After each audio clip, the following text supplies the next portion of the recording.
Well, good morning, everyone, and welcome to another one of our incredibly informative cross-border connecting programs.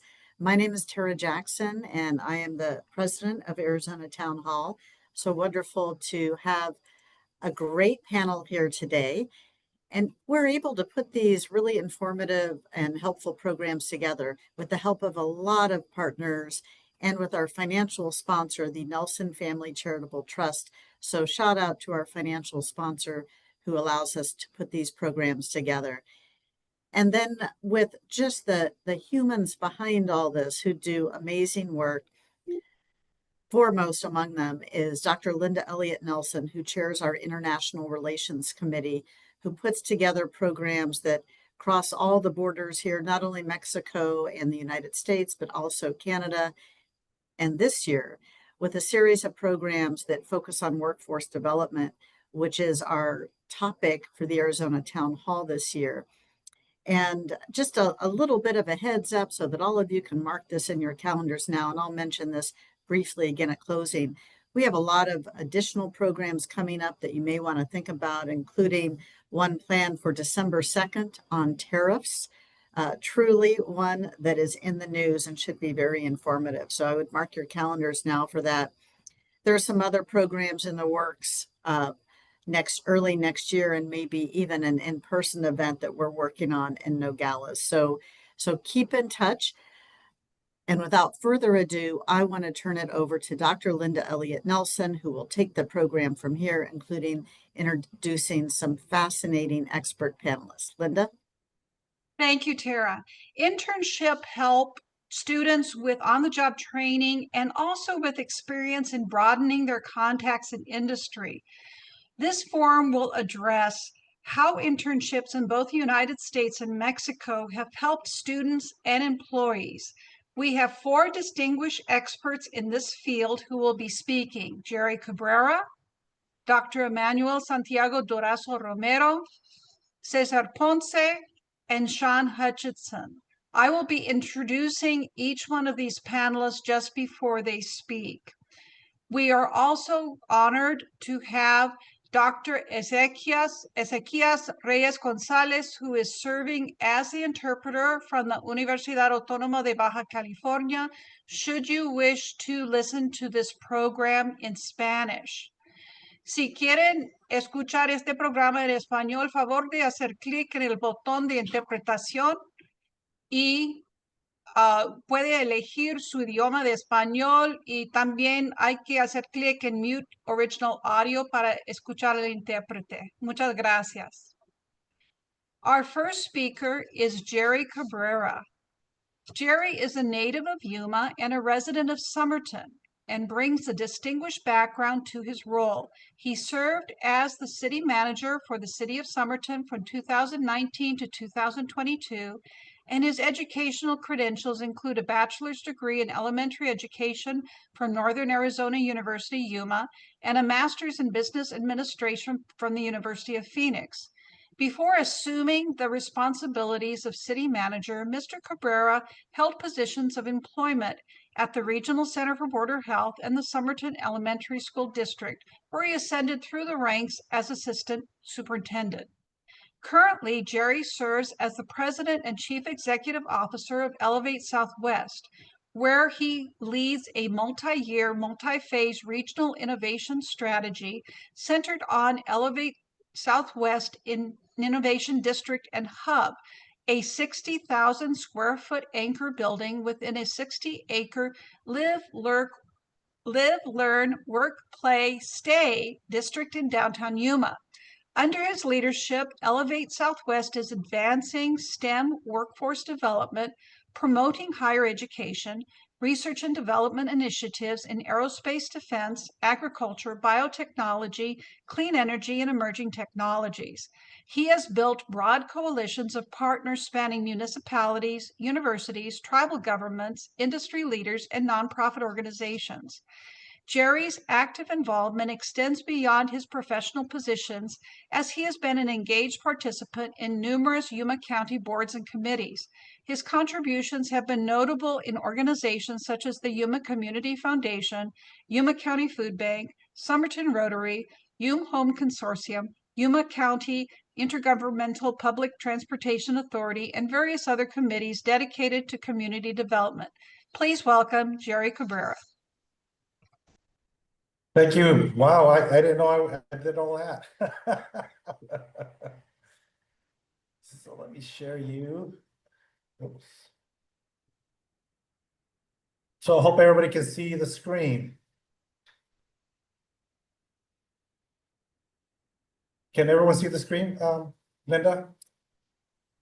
You're good, Jerry. Yes, they can. Oh, okay, great. So what are we doing here at Elevate Southwest? And obviously getting the pathways to success especially for our high school and specifically for our college students, and especially in several key areas and several key sectors for the Yuma region. So, let's see here. Oh, there we go. So Elevate Southwest has 4 pillars of focus. One is obviously, as Linda had mentioned, innovation. What is occurring here in the Yuma area, specific industries of innovation via ag tech, clean energy, space, and so forth and so on. We also actually help a lot of startups, especially within those STEM areas, focus from artificial intelligence to ag tech, radiation and imaging. And so those are just to name a few.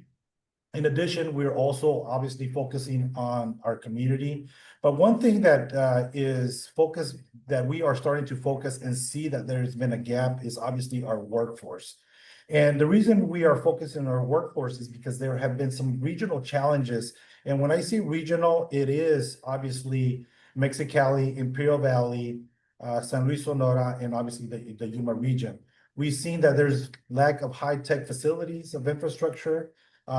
There is great workforce training, which we have several options, but we need to align more on the current industry needs. And you'll see those needs as we continue on the PowerPoint. Our local universities and actually colleges have done a great job in pushing forward for those industry needs, but we need to get the students interested in those other emerging industries. Obviously, the other two are the salaries that need to be increased to be a little bit more proactive as the technology grows, and which also ultimately is the challenges is the recruiting and retaining of that qualified talent, making sure they grow here and they stay here, and obviously move and increase the economic diversity of our region. Obviously, Yuma is a population of 220,000, but when we combine obviously the region, again, Yuma County, San Luis, Imperial Valley, San Luis Sonora, and Mexicali, we're closer to 1.5 to 1.7 million people, which is a great opportunity that we see of innovation and growth, specifically on the STEM area, as we continue to grow the different perspectives and sectors that Mexicali has brought in, and what we're seeing growth here for the Yuma area. So we started this internship program a couple of years ago, and now we have seen the successes. We have placed students in different areas from the veterinary clinic, ag tech, mechanical engineering, physical therapy, even actually women's health. They're also actually doing, which is at the women's kitchen, delivering babies. And for the most part, we've seen a great deal of students being successful in that industry. At the same time, they want to keep those students. One thing is that we are also doing some internships with actually Cesar, who's also a speaker, and those are mechanical engineers. And Cesar is going to discuss a little bit further on that application of how those students came about, and honestly working on an area that if we don't have an industry here in the Yuma area or in San Luis, but we have partners in Mexicali that some of these students can actually do their internship. That's a great testimonial to see the growth in the partnership that we have started to implement here in the Yuma area. So what we looked at currently, this is our industry breakdown, but it's only our current industry itself. And on your right, you'll see all the list of partners that we have currently, and it's growing, obviously. But the ag science, finance, engineering, tech, and healthcare, that's basically our industry breakdown here in the Yuma area. And regionally as well, but these are the strong ones that we kind of see right now. But as we continue growing the strength, this is some of the affirmation of how our students did. 46% reaffirmed their academic career goals, which one thing that I want to reemphasize, reaffirming their career goals, is that because we're putting these interns into an area that they might think that this is what they want, obviously, right? But for us, the success is also knowing that that was not the career that maybe they wanted to go into. So what we help them is help them not spend their 2 years or 4 years at a career that they're not going to enjoy or like. So we're bringing these experiences for them so they can actually choose the right career that's for them. So if you can see, most of our students that we did on internships actually got hired, are continuing that degree, and are actually being accepted. Others, obviously, for other specific reasons or barriers that they didn't go to. But that's okay. To us, it's a success. So more than 80% of our folks actually end up continuing that trajectory. Our academic partners currently, and we're also growing because actually there's another university that wants to go into partner up with this, the 6 de Septiembre. There's also Mexicali. So we have ASU, NAU specifically, NAU, Yuma, and the College of Engineering, which is the mechanical engineering side of it. University of Arizona, Arizona Western College, and US, who actually have partnered up with us, and we're pushing forward on the internship programs and moving forward some of these students to make sure that they get an experience that they will enjoy that career, specifically, like I said, in STEM. So we partner up. One thing that, as we're looking in terms of the industry, we also partner up with SciTech. And the reason we partner up with SciTech, because they have a great skills map framework for objectives and goals for students. So now, what this entails is if a student can't find an industry here in the region for whatever reason, right?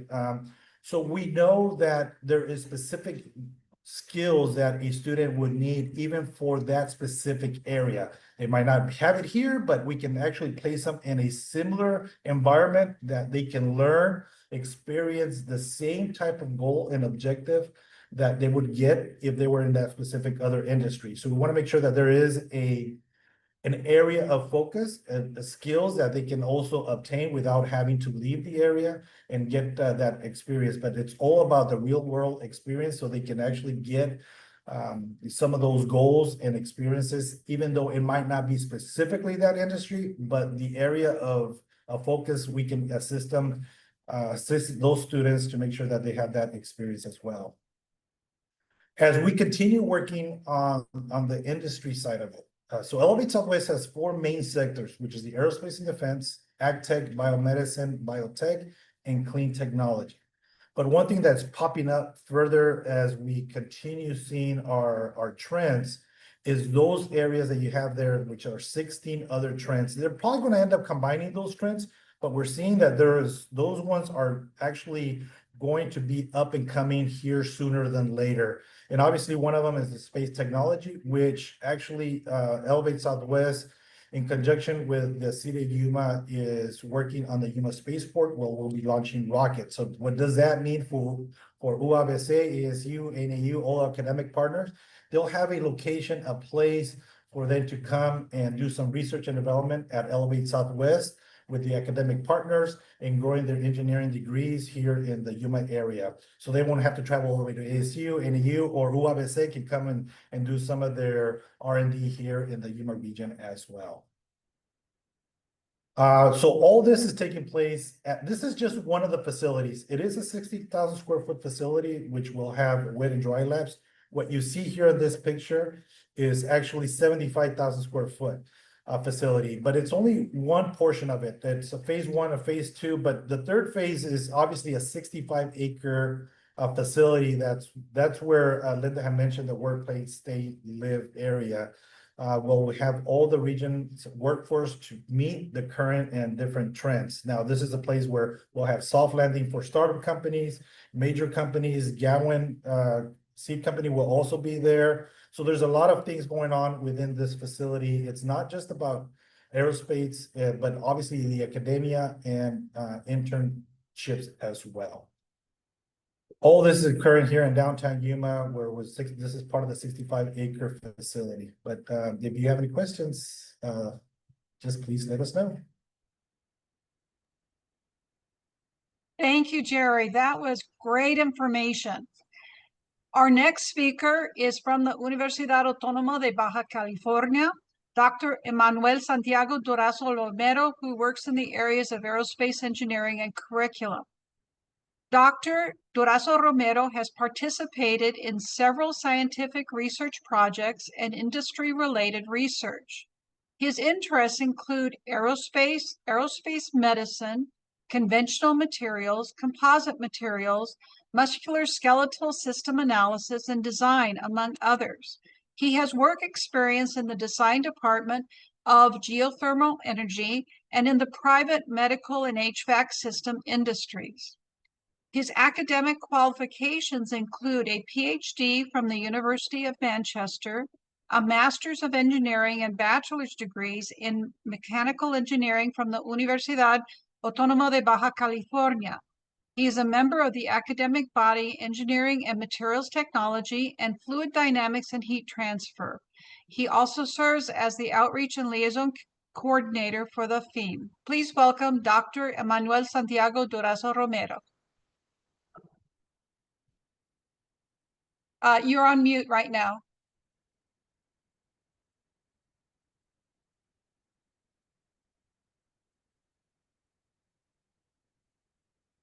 Can you hear me now?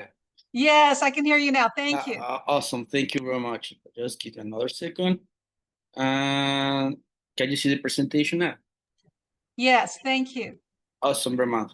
Thank you. Hello, everyone. Thanks for your time. And I would also like to thank those who make this possible: Arizona Town Hall, the Nelson Family Charitable Fund, the School of Engineering, the Language School, and the SEC from UABC. Thank you very much. This kind of forums is really important for us because highlight the importance of working together. If the region grow, we grow. That's the truth. And one of the first things that people usually ask me when new industry want to come to the area is, do you have technicians? Do you have engineers that are qualified enough? And the answer for that question is the option that we are presenting right now here. And then I want to highlight that because it's really important for us and for the industry and for the area. Also, on behalf of the principal of the Mexicali School of Engineering, Dr. Araceli Selena Justo Lopez, who sends her regards and invites you all to visit the school to learn about our programs, research, and industry links. I'm very glad to say that currently we have around 13 bachelor's degree programs and 4 postgraduate programs. All of them are certified by CASE, 4 of them for EURACE, which is an European agency, and 2 of them are currently in process to be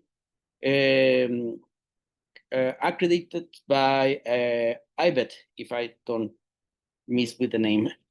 And also, we have one new baby in our program, which is data management and artificial intelligence bachelor degree program, which is going to be offered online next year. So if you are interested, you are more than welcome.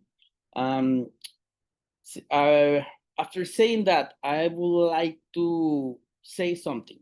As you will see, we have 13 bachelor program, around 5,000 enrolling students and 50K enrolling students in the whole university in the state. So we have an opportunity area here. But all those students needs to be or needs to get practice, needs to earn experience in the industry. So keeping that in mind is what I'm going to be talking today. for us, it's really important to link with the industry, with the government, with the education sector, with the public sector and education sectors. Why? Because as much information we can gather, the viability and the relevance of the programs that we have will show off, will be like a star in the sky. So being said that, I have to split it in 3 different processes: the technician, the bachelor's programs, and the postgrad. For each of those, we have a special protocols to handle the needs. For example, for a special technician, for technical aspects or specialized technician, we have budgets, micro-credential, even early vocations, which allow us to insert the students in early stages to the industry, so they will be earning experience. As they grow, as they mature, the knowledge will mature as well. So they will be able to be taking more advanced decisions in the process. I'm going to skip the bachelor program because I'm going to be talking more about that. And I'm going to pass to the research area. We have 4 programs to postgraduate, 2 masters, 2 PhD, and basically is working together to find answers and to generate science, something that makes us more, something that gives us more reliability and solve problems to the region. Now,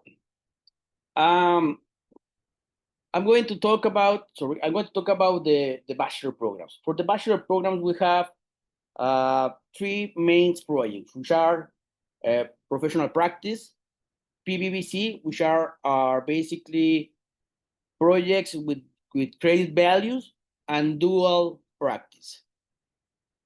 The cherry of the cake is the dual program because it spends 1 year immersed in the industry, working 8 hours with the industry.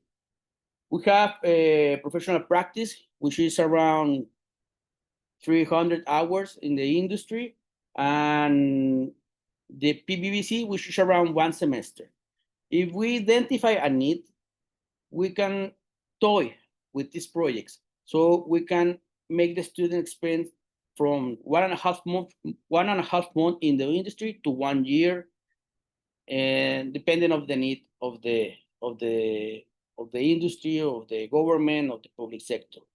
We are being required a lot in the recent year from electrical engineers, from computer and software engineers, and those guys who knows to handle artificial intelligence. Now, the advantage for the students, well, they will experiment on-site learning. They will exposure to the real environment.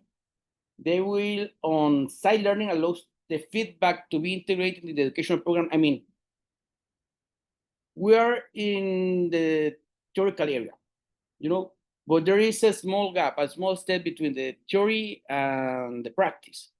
That's what we need: a lot of laboratories, state-of-the-art labs, and to help us to reduce that gap. When we reduce that gap, the students or even the guys, the receiving unit, which is the industry, they feedback us to say, your labs are good, but you need to work more on this area, and that will make the student have a smooth pass from the school to the real working environment. They will have support from the USA academic staff. I mean, we are always looking for what we are doing the students during the project implementation to ensure its success, and of course the opportunity to get hired.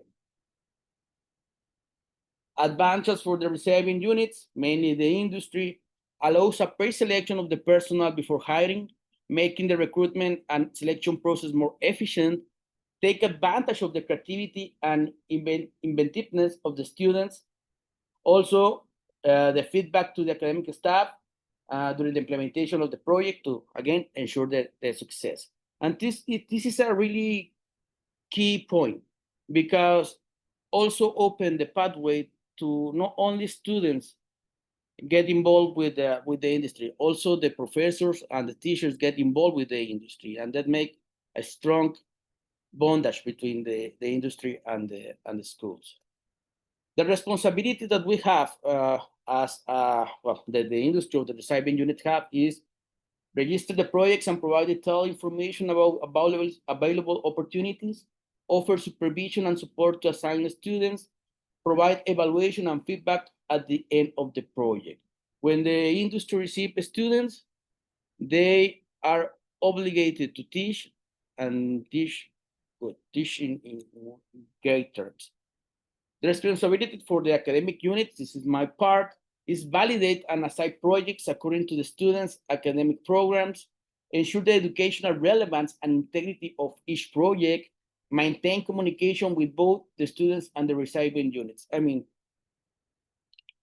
it's a win-win situation. You know, the students earn experience, the industry hire professionals, and for us, get the feedback and improve our process. But in that pathway, we have to keep in mind that it's not always very smooth. We also have to keep in mind there are always going to be problems like sickness, or even the chemistry between the both parties will be not good enough. So that's where we are in the middle to balance the situations when it's required. The responsibility for the students, of course, is active, participate in a assigned project, call professional ethics and respect at all times.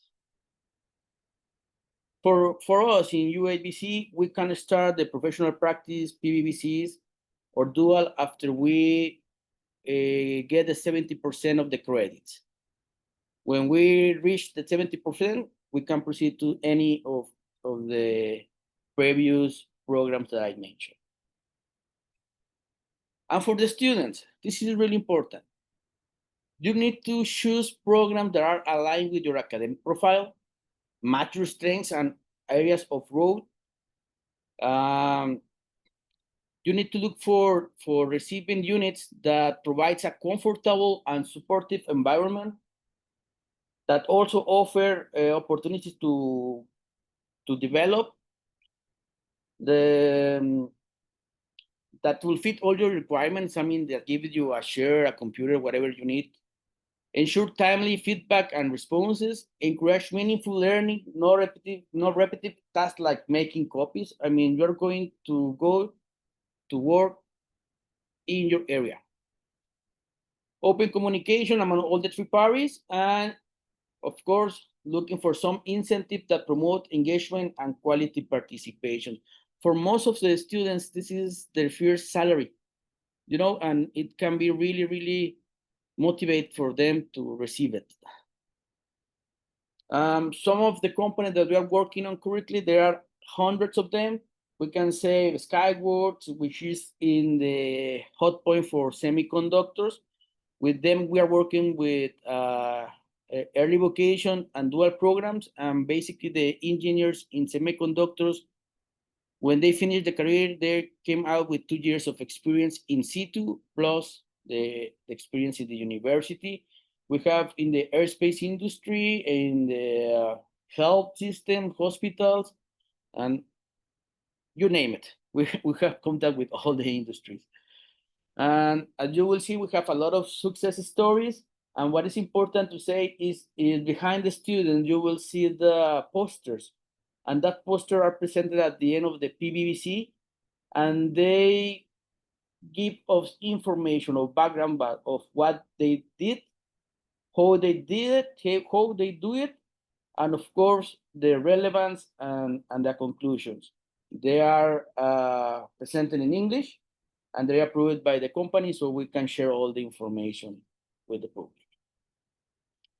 Duals, as I say, is the cherry of the cake. It's 1 year, it's full-time, 8 hours a day, and basically the students is a worker of the industry. Is involved in all the process of the industry, but We need to, before you receive a dual student, we have to sit down, make some work, identify the subjects that are going to be required, the things that the industry is going to teach, for example, working in human resources, working designs, operating CNC, or late CNC. We have to identify all those areas to generate a custom-made or tailor-made program for each student in the industry. Well, basically that's it for my part. Thank you very much. Thank you, Emmanuel. That was very useful information, and I'm so glad that you shared it with us. I would remind our participants that if you wish to ask any of the panelists a question, you can place your question into the Q&A icon by clicking on that icon and formulating your question, and we will have time for some questions afterwards. Our third panelist is Cesar Ponce Gámez, who is the President and Chief Executive Officer of WDF Services. With 34 years of experience in manufacturing, Cesar Ponce Gámez built a career at the intersection of innovation, workforce development, and global business.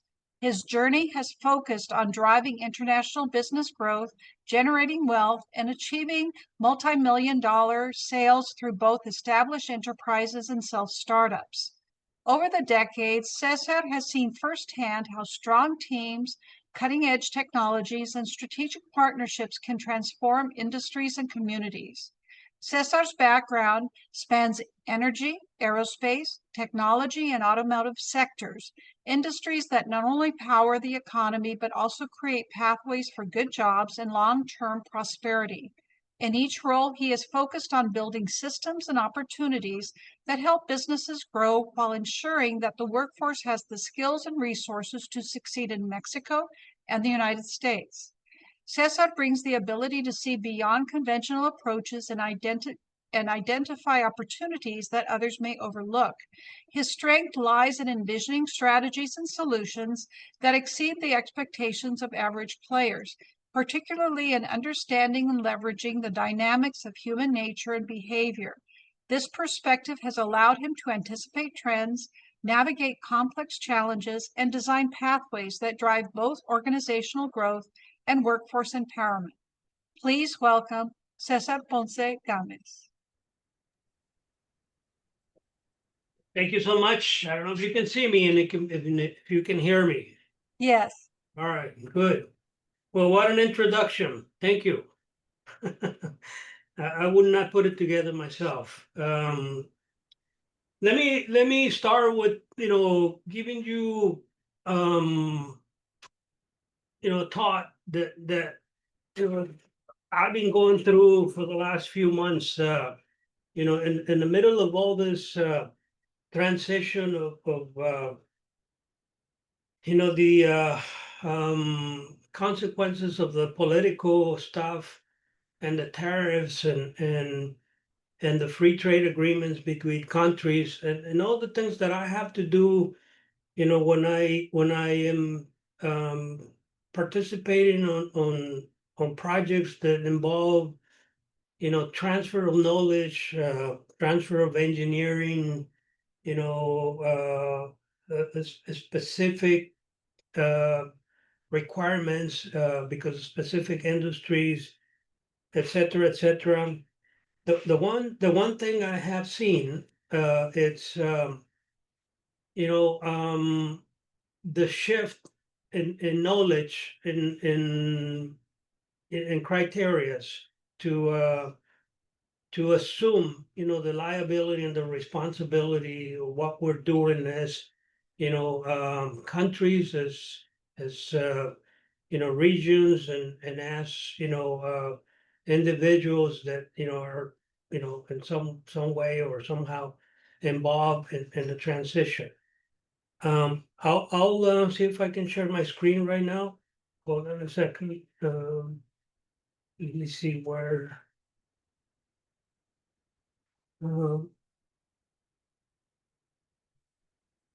Can you see it? Yes. Okay.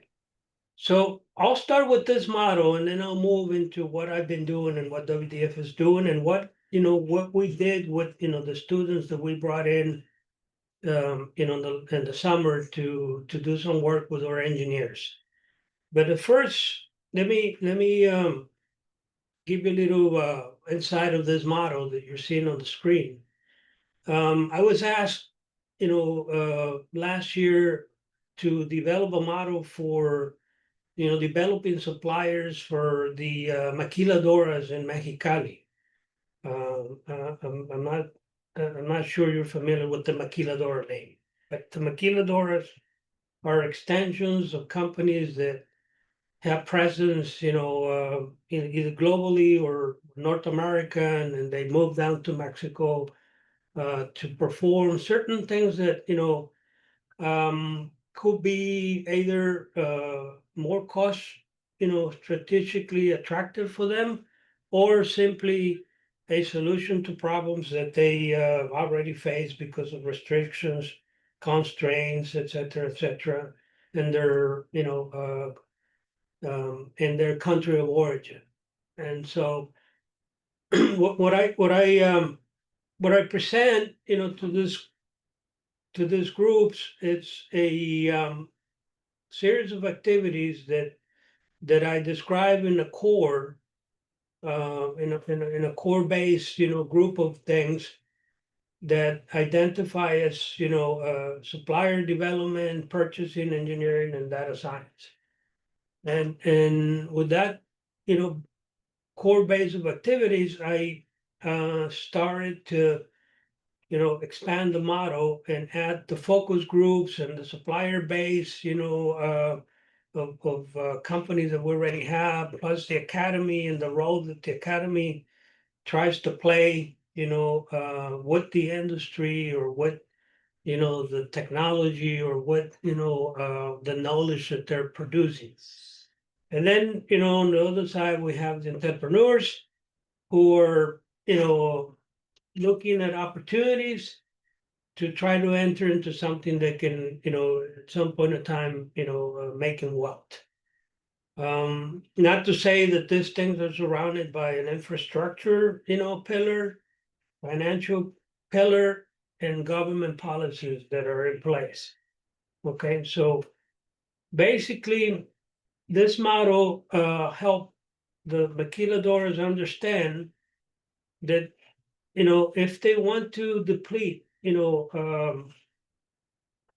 developing knowledge for certain activities or developing suppliers that can cover up for some of the things that they're in need to consume or to implement and to add to their products, they have to look at the whole base. And if the base is not integrated, they're going to fail.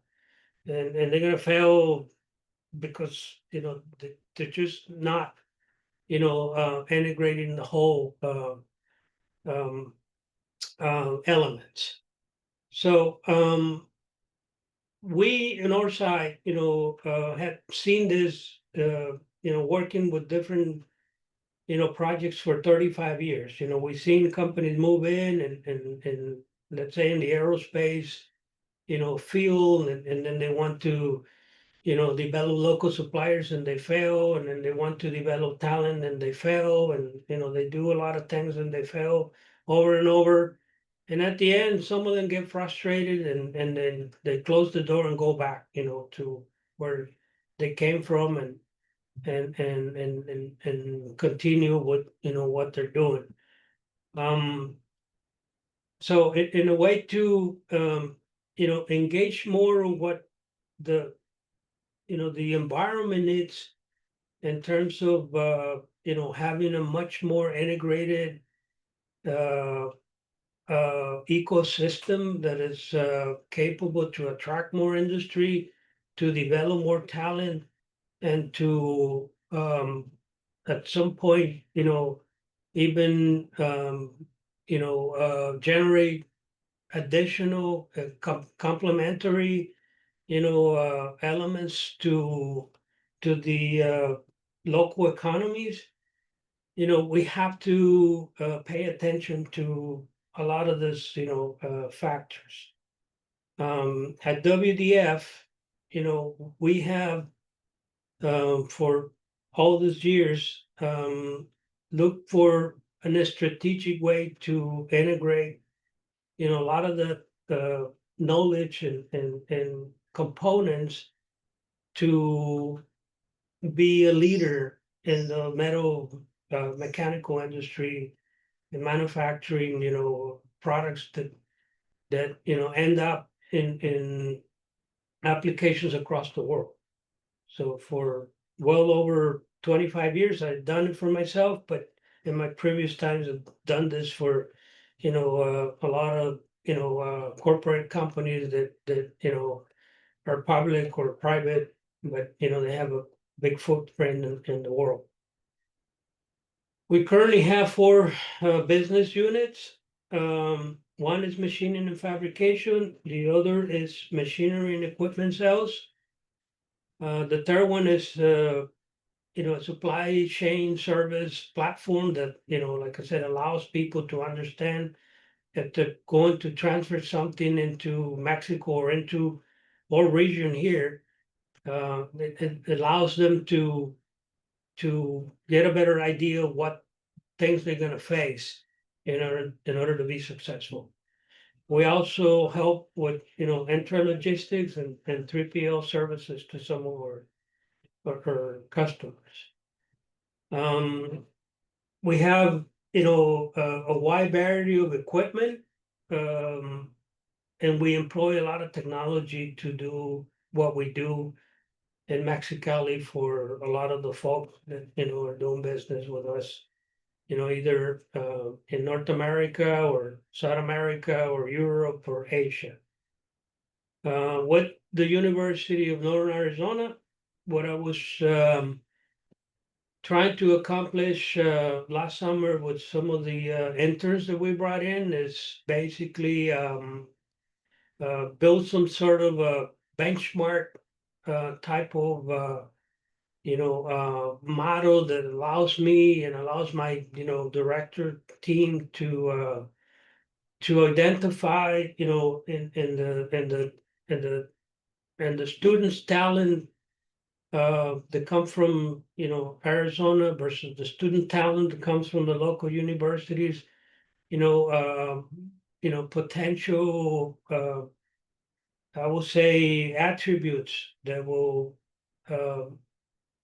be, you know, key for us to identify, you know, where, you know, their talent can be exploited, you know, much better.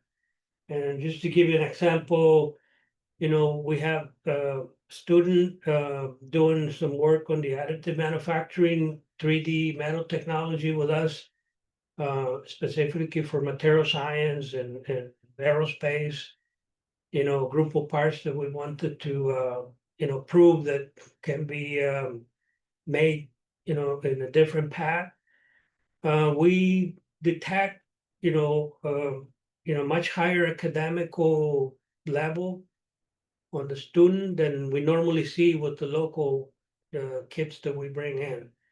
That call our attention, either the STEM, you know, attributes that, you know, the kids going through are much solid, much, you know, more based on fundamentals, or something is going on that, you know, gave us that feeling that we had a kid that you know was bright, intelligent, and that was like, you know, something that helped us, you know, measure, you know, quickly. We also detect, you know, certain human behavior things that made us believe that, you know, ties to the generation, in terms of how they conduct themselves and how they, you know, their capacity or you know, reporting abilities are in terms of, you know, when they're in an organizational, you know, structure. And those things also led us to believe that, you know, we can see, trends. Market knowledge was another thing we were reviewing. We asked questions about, knowledge of the market, if they have any idea of, how they can potentially, take their knowledge and go to the market and be successful, implementing or changing something or even innovating in stuff that could, benefit not just the market, but themselves. And the same thing happened with, the other two kits that we have on a project, review a specific technology for Hitachi that it's using transformers for, high tension projects. We had two kids, David Barron and Christian Mendez, and both kids were working with, a group of engineers, electrical engineers, and basically we were trying to, like I said, guide them into this new technology, but at the same time, we were trying to focus on this benchmark. We had a whole program that last, a few weeks. And in our conclusions and the overall experience, when we look to integrate, talent from, from this binational region, is that, if we can provide, the right environment with the right lab tools, with the right, technology and with the right, coaching, we may get to, bring a new formula into this ecosystem that could potentially trigger, a new generation of business that we're all hoping to happen, in the next few years. I think I hear Jerry said something about, how we want to do things for the future and how we want to develop the next generation of technology business in the region. And this is one of the things that we have to do and we must do. We have to work, as a binational region. We have to observe, the current conditions of our region in terms of, what things are available, what type of equipments we have, what types of talents, and what type of technology we're dealing with. Because, when it comes to the Mexican side, for example, we're normally dealing with secondhand technology or third-hand technology. I mean, a lot of our projects and processes are 15 to 20 years behind, technology-wise. So if we expect the Mexican side to become more of a, a driver in terms of, complementing technology with the US and competing with Asia and other countries where, the technology is advancing, very fast. We have to make sure that we're, playing with the right cards. And for that, we continue to model things and we continue to employ, instruments like, research and development centers, innovation centers, and we continue to talk to the universities, the institutes of engineering in the US and in Mexicali to see and to understand, what are we capable to do with the things we have, and what things we at some point in time will have to, implement. We have to, get the budgets for and go and purchase or go and engineer, because otherwise we're gonna be, like I said, always behind dealing with, something that already, someone else had developed. this is what I wanted to bring up to the team, and I don't know if anyone has any questions. But I experienced, like I said, uh, a process where I see that we can go to the next level of research and development if we work together, and hopefully the programs that Jerry and Elevate Southwest and you all trying to put in place will get us to lead in the near future, the next technological changes. Thank you, Cesar, for bringing your expertise to this panel. Your information is very, very useful. We will have time for questions at the end of the program. Thank you. Thank you so much. Our fourth panelist is Shawn Hutchinson, who's the training director with the Phoenix Electrical JATC Apprenticeship.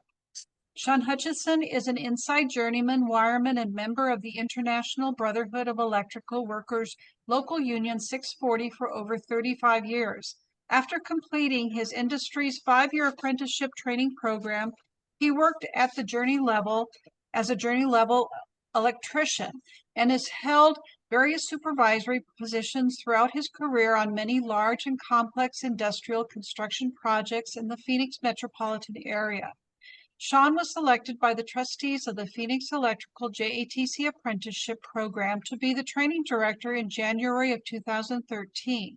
He was initially hired as an instructor for the program in 1996.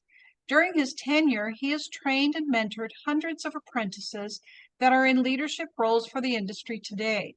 He attended his industry's National Training Institute through the University of Tennessee and graduated their instructor training program in 1999. He also served on the Board of Trustees for the program and as president of the IBEW Local Union 640 prior to becoming the training director.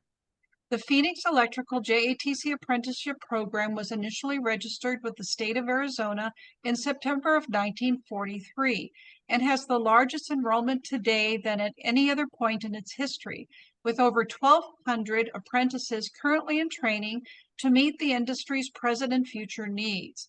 Shawn works in collaboration with his board of trustees and his staff to ensure the highest quality of training is provided to their apprentices in order to graduate the best electricians available in the industry today. Welcome, Shawn. Thank you, Dr. Elliott-Nelson.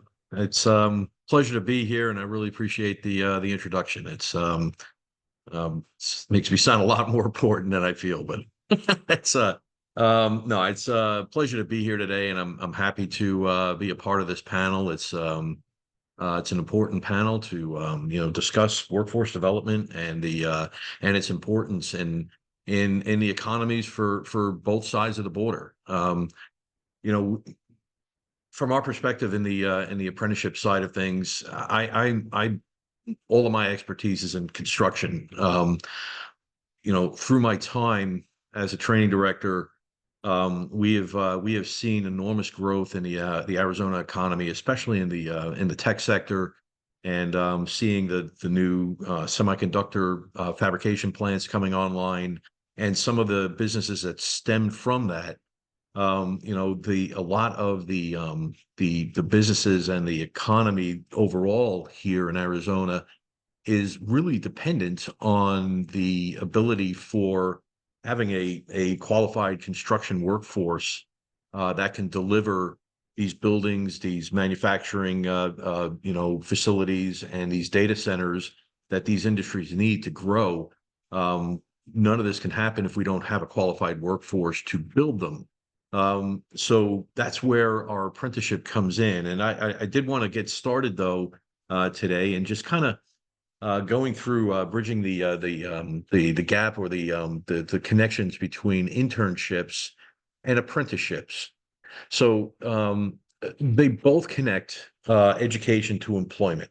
They provide actual real world experience with an employer. Apprenticeships differ in such a way they're structured in the long term, they're paid, and they are driven by industry recognized credentials and certifications. So it is a, you know, the other 4-year degree, as a lot of people like to call it. It, you know, when you compare post-secondary education for high school graduates who are entering, you know, the unknown, um, when they're considering the college track versus, say, an apprenticeship track, you know, you're talking about the difference of possibly incurring student debt and going through a, you know, 2 to 4 year college experience, and then graduating that college experience to a workforce just looking for a job at that point.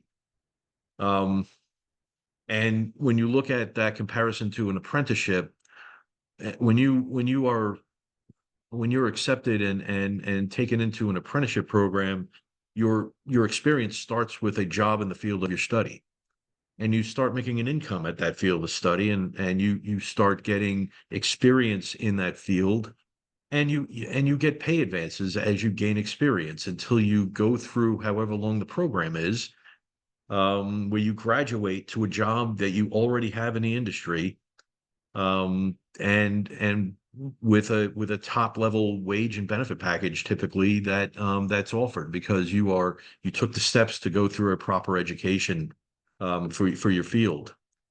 And then, of course, instead of incurring the debt that typical students here in on the United States side incur for their college experience, you start earning an income right away at your field of study, and you know, our students in particular graduate with gross wages over their 4 years in the program. Their gross wages hover somewhere around $200,000 combined over that period. So $200,000 of income, a job that you already have, and a you know, and a completion certificate by the state of Arizona versus a college diploma, debt, and you're looking for a job. So it for those that, you know, can make construction work or have an interest in construction, apprenticeships really are the way forward for them. And I can tell you, it's not always been this popular for the state of Arizona to have apprenticeships as one of those viable pathways forward for high school graduates. High school graduates tend to be informed that, you know, college is the way to success, and colleges, you know, the colleges really do push upon high school graduates that that's a mandatory step into success in the workforce. And you know, in recent years, you know, the academia's come to find out, you know, hey, there's these apprenticeships. They happen to be, you know, well paying. It's a growth sector, and quite honestly, it's an AI proof career path that will, you know, that has a lot of real security, and it's in the job, you know, job security for their career.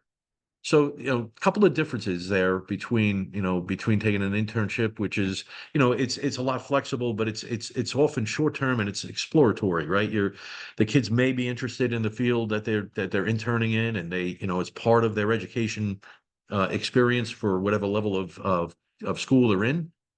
And then the apprenticeship would be, you know, that is where they make the decision. This is what I want, and they go and they spend the time, they invest in themselves by going through the process of graduating an apprenticeship. But they both serve a common goal, though. They develop skilled, job ready individuals, which, you know, no matter what sector that your business is in, you're probably wondering how you're going to find quality talent to fill the roles that you need. And that's, you know, that's where these two programs really do provide that pathway, that pipeline. So with that being said, this is the beauty of Arizona Town Hall. It's this collaboration that, you know, I'm sitting here learning from the other panelists about their challenges and some of the programs that they're running with through the internships that they have in place, and starting the wheels of thinking about how to collaborate or how to integrate, cross-border sharing of best practices and some of the some of the labor mobility that could be in place, barring, the government's getting along and all the other dynamics that go into it. From our perspective, I would see a lot of value in seeing, both sides being able to draw upon the labor pool in the construction workforce to benefit both sides. And when things are busy on one side or the other, that the pieces are already in place. The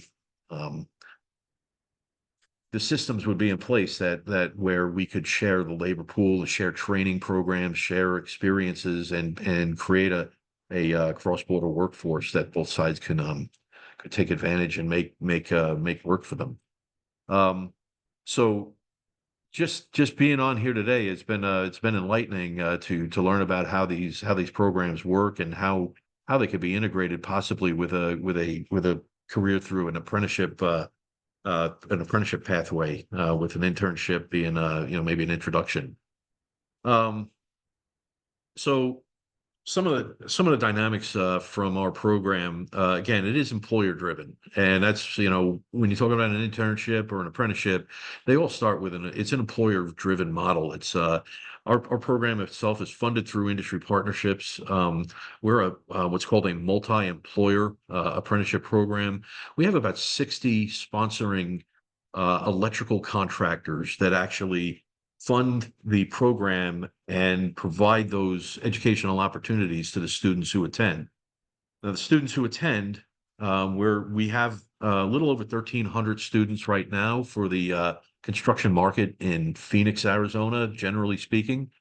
We cover training jurisdiction is from about Casa Grande up to the northern border of Arizona. We do have my counterpart in Tucson.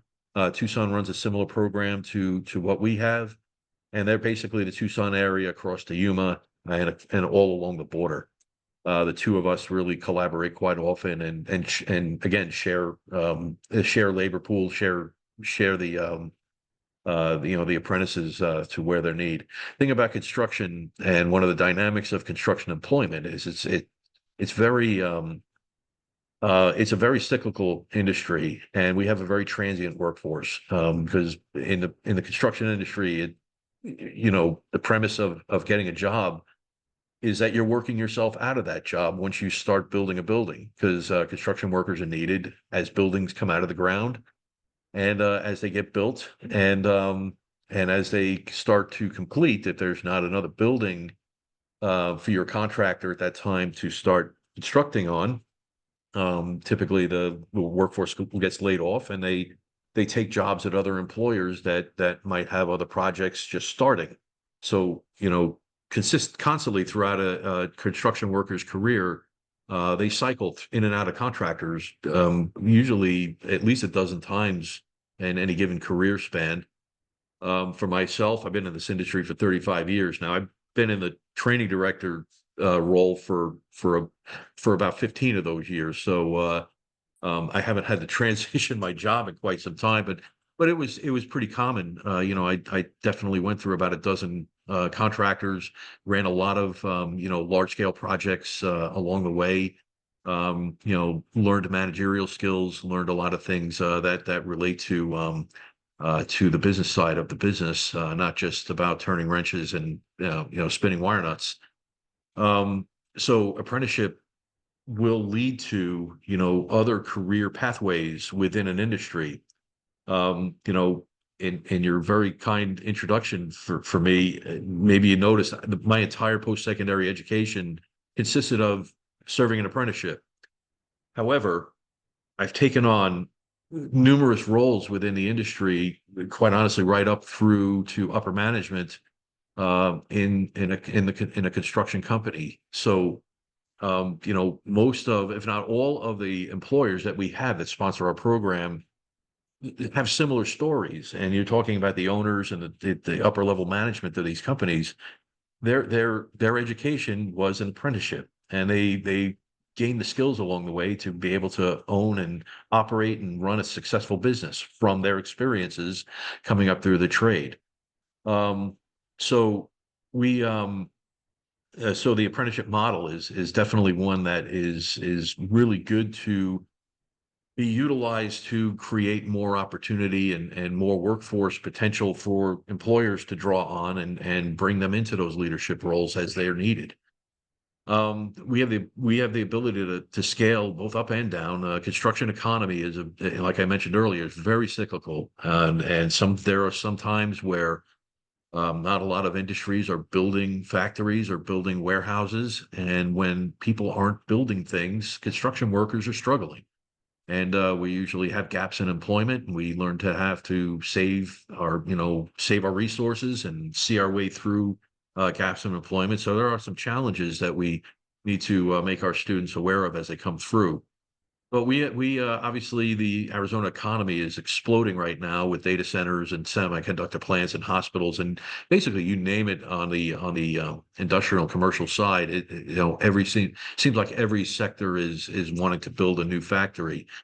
So there are a lot of opportunities both now and in the next 10 years.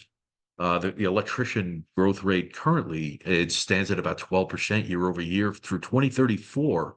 For growth. So they're between retirements and growth, we're in a perfect storm of needing to train more and more apprentices. It is definitely an equity focused program. Obviously, we try to model the demographics of our program to the society that we serve. We are a minority majority program with 54% of a minority status that are in the program. And we also have 11% female participation, which is a huge number, unfortunately. But we do have one of the state's leading participation for females in a construction program. It's a non-traditional route for females to take, obviously. So it's still gaining momentum, but we're happy to be leading the way and making sure we provide opportunities for females to come into the building trades. And the outcomes are always a certified work-ready electrician supporting the regional growth. We're not just limited to the Phoenix market. Again, cycles happen in construction, and a lot of times our members are our electricians. They're looking for work in other states, other countries. I am part of the International Brotherhood of Electrical Workers, and we do work here and around the globe. And it's having the systems in place for those workforce exchanges, in particular across the southern border. I think it's essential for both economies, on both sides. And for certain, we really need the help right at this moment in time. So again, as we said, we have opportunities to collaborate, student exchanges between the United States and Mexico. Things that were just, again, another benefit of town hall is I never even considered this, and never even considered the potential of getting something in place where we can possibly have a student exchange. I know apprenticeship is around the world as well, and maybe there's a formalized apprenticeship program that would benefit by providing opportunities here and vice versa. Some of our students getting experience in down south of the border. So we could coordinate credentials, credential recognition for the skilled trades across the border, and certainly leverage partnerships. So the industry itself, and I'm talking the electrical construction industry. That's where my expertise is. We're not just building these data centers and these the semiconductor factories and things related to those. There is a serious issue on the horizon. Well, it's starting to hit right now with the limited, with energy and limitations there, and the shutting down of coal plants and transitioning to decarbonization of energy sources, and of course solar and wind and all of the sources of power needing to be constructed at the same time that we're trying to build other industries. It really does drive the need for more and more construction workforce, and more opportunity in the industry. And at some point, there's a potential we can combine the apprenticeship rigor with an internship flexibility.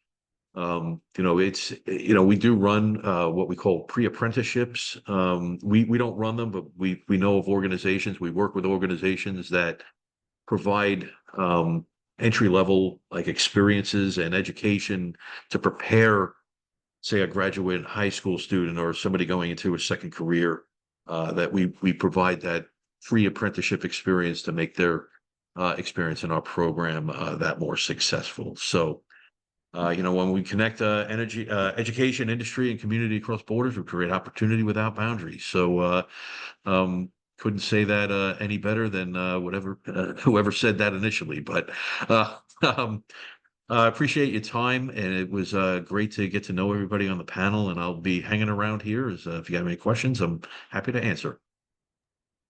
Thank you, Shawn. That was very important information, and the questions started coming in droves as you were speaking. So we'll go to our question part. I hope that we will have enough time to answer these questions. If you would stop sharing your screen, and if the other panelists will turn on their videos. The first question was, if someone in the United States does not have any college, but they are a high school graduate, can they serve as an engineering intern? At least for Elevate Southwest, they must be at an educational institution, whatever that may be. That's one of the prerequisites, not necessarily on an area, but as long as they're in some sort of still school. Thank you. Shawn, would you like to address this question at all? I really, that's a little bit out of my expertise on the engineering side. I know there are a lot of, it's a little bit more of a certification driven industry that probably has a lot of requirements for education. But I can tell you our graduates do very well in transitioning into that sector. They feel like they're being trained to be an engineer as they're going through the education part of our program. So, but no, for us, it's high school graduate is a requirement to get started. Thank you. This is a question for any of our panelists. This participant has asked if there are any openings for internships in spring or summer of 2026, this next year. Yes, for us, yes. Okay, thank you, Jerry.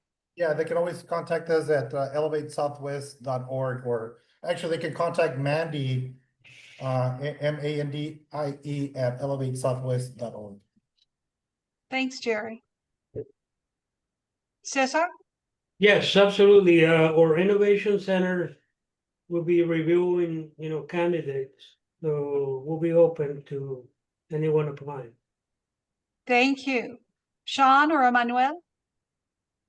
Our application, we do 24/7, 365-day applications, but we are in a cycle right now for entry into the program for July of 26.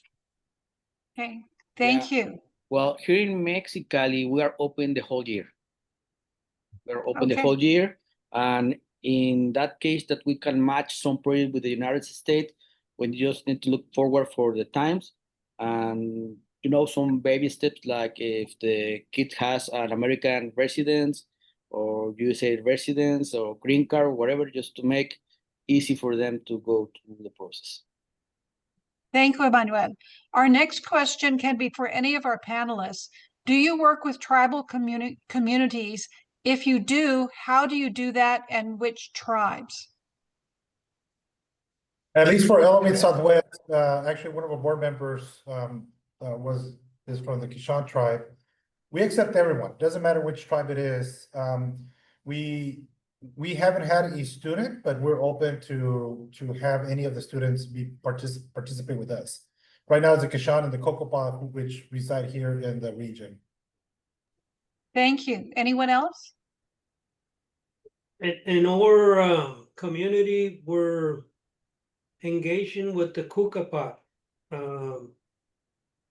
and we're trying to develop certain technology for, lost people, and to trace, certain things that have to do with, with this, immigration problem that, we suffered, some years, back, and result in unfortunately a lot of lost human beings that, it cannot be found. Yeah, Linda, I also want to expand on that question and the other ones is that the internships that we did with Cesar, I think they only went there a couple of times, but most of everything worked online. A lot of the engineers now actually work from home. So that has been occurring as well, that some of our students do online work with engineers and architects. Thank you, Jerry. Shawn or Emmanuel, would you like to address the question about tribal communities? Yes, there is a big opportunity to work with them here at the university. Also, we are currently working in the bioengineering program to work in order to identify some medical plants. And we are assessing and studying them with the Kukapa community. Thank you. Shawn? Yeah, I mean, we have an enormous number of our cross section of our students are from the Navajo community. Some of the others around Arizona are represented as well. We're a union sponsored program as well, so they certainly do. They have the same opportunity to make the same wages as everybody else, and they have the same opportunity to participate as well. So yeah, we do a lot of work. We will visit the Navajo Technical College and some of the other high schools. We visit with many of the outlying areas. They come into our training center to learn about what an apprenticeship looks like and gets them excited about their future. A quick question for you, Shawn, because the next one has multiple questions, is housing provided for apprentices? No, that is unfortunately one of the big three, right? We have housing, transportation, and childcare have always been and always until someone comes up with something, always will be three of the biggest barriers. And housing is not something that's part of the industry right now. I wish it was, and I wish someone had a solution, but I get the concern, especially with the remoteness of some of the construction work that happens. It's in the remote areas of Arizona, power plants and things like that, and there's not a lot of resources or hotels or anywhere to stay. Okay, thank you, Shawn. The next question is for Jerry, and there are multiple parts of it, so I will read the entire one, but Jerry, just let me know if you want me to repeat any of these. Jerry, you mentioned that students have been placed for internships. Could you please share how many students have been placed so far? Do they have financial support? In addition, I would appreciate it if you could provide more details about the partnership with U.S. universities. What are the key terms and highlights of this collaboration? Lastly, which degree programs are currently most in demand for internships? Are the students participating in the program entering the United States under a student visa? If some students wish to pursue the apprenticeship path, what steps should they take? Is there any type of institutional or program support available for them? Please, okay. So there is, we had over, I think it was close to 70 students that we had last year on the internship program. And yes, they were being funded at $20 an hour. And the reason we chose that amount is because there is a need, right? And as we've kind of discussed the future of salaries, we want to make sure that they're at that point and change the whole ecosystem. So at this point, we are applying for grants to continue paying the students. Currently, we're not paying them, but they still need the experience. So once we receive these grants, then we'll start paying those students as well. And as far as the partnership with the universities, it's a mutual collaboration, not to say specific, but we do speak with ASU. We go and talk to the students.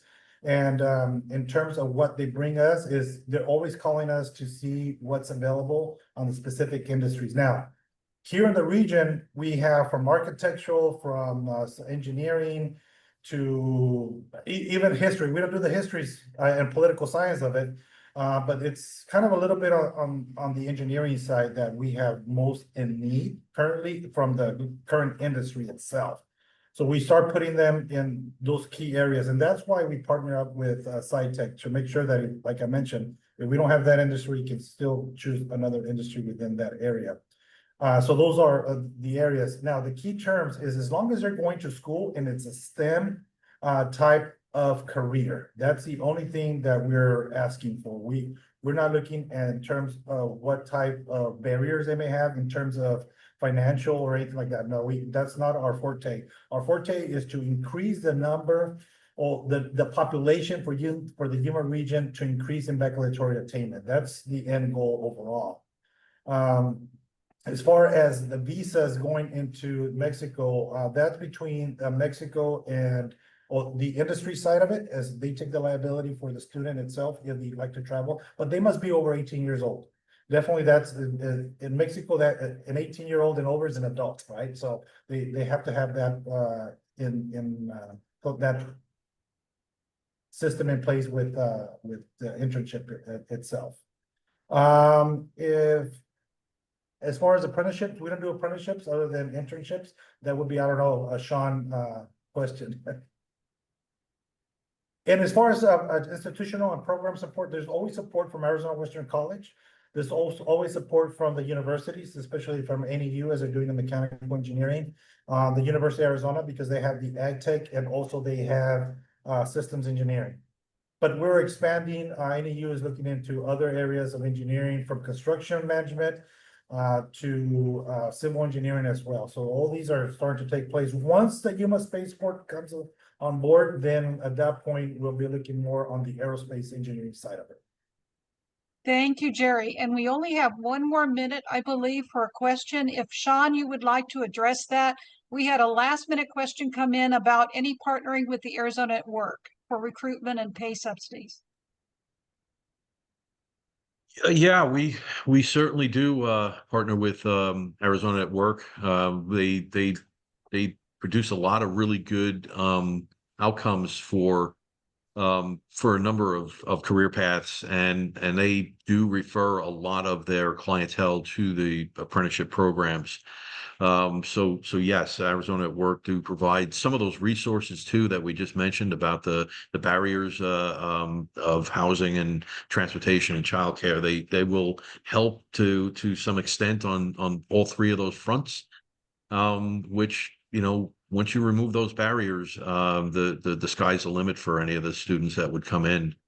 And you know, as far as coming across and coming into a program here, like I said, the only requirements we have is some high school equivalency, you know, diploma or whatever, and you know, the willingness to work and that you're legal to work in the United States. You know, that you know, our employers have to go through the same process that every other employer does with E-Verify and I-9 forms and all that stuff. So, but you know, the program will take a student in and show them the pathway.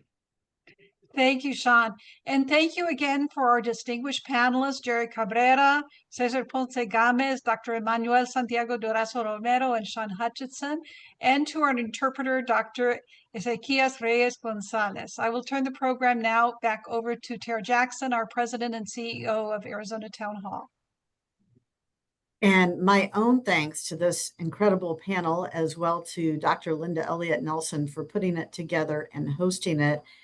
I am thrilled to hear already, thank you, Shawn, that it's having an impact just on being a part of the program and helping to serve the mission of the town hall, which is not only about education, that certainly happened here today.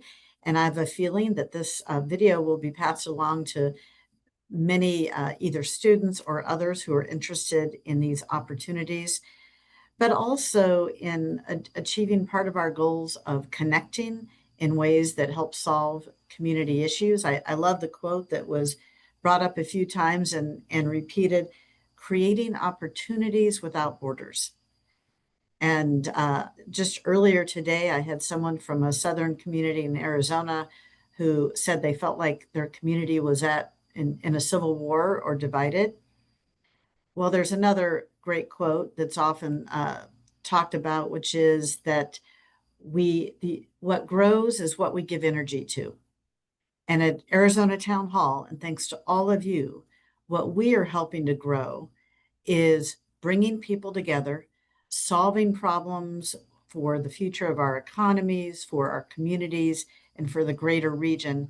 So I just want to thank all of you again for sharing your incredible wealth, for being a part of giving your energy to grow the growth of bringing people together in a productive way. And finally, before I talk about our future programs, shout out again to our sponsor for these programs, the Nelson Family Charitable Trust, and to all of you, even when you registered and you had the opportunity to give a donation. Every penny counts for us in doing this work, and we really appreciate that.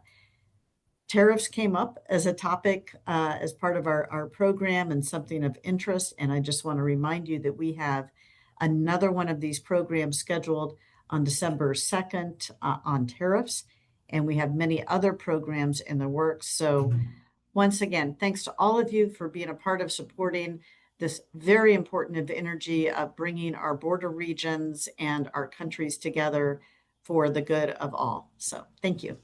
Thank you. Thank you.